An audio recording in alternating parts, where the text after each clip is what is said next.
Hello everyone, today it will all be about Bella Ciao, a really famous song that you obviously know. Bella Ciao is like Una mattina mi sono alzato, oh bella ciao, bella ciao, bella ciao, ciao, ciao. And that's what we're gonna learn with the sousaphone. So there will be 3 parts today for this lesson. First part we will warm up the sousaphone. Second part we will play the song slowly. And third part we will play the song a bit faster. And that's all. Let's start.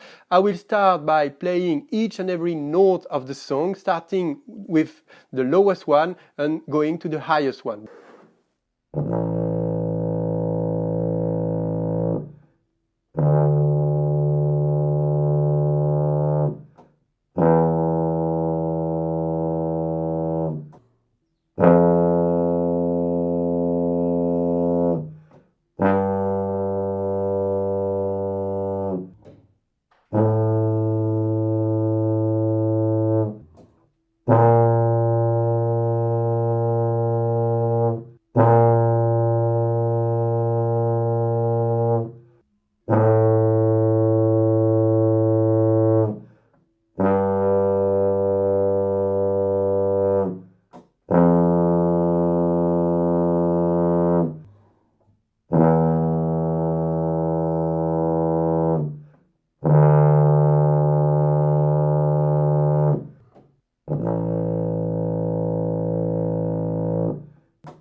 Okay, so we warmed the sousaphone, so now we can start playing the second part of this tutorial. We will play slowly with the guitar. Let's play slowly.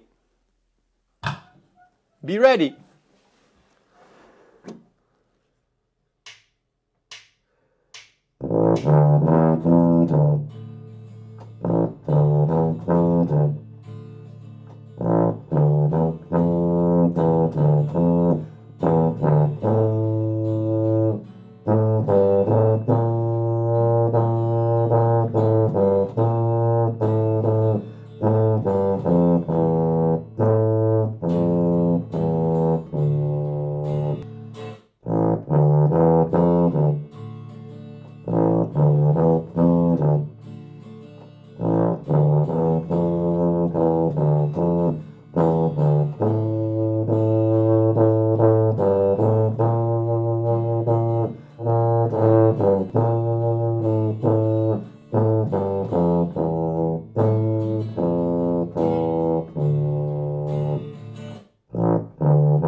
So this is quite slow, and now we will start to play it a bit faster, still with the guitar. Be ready for the last part of the tutorial. We'll play together Bella Ciao a bit faster.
Okay, we did almost everything. Thank you very much for being still there. This tutorial was done just to learn, for the beginners to learn how to play the sousaphone. If you want to leave any comment, do not hesitate to leave them just below. Thank you very much. And if you want to get some more information and to be just there when the next tutorial will arrive, do not hesitate to subscribe. There will be a subscribe link somewhere over there. Okay, thank you very much. Bye bye and see you soon.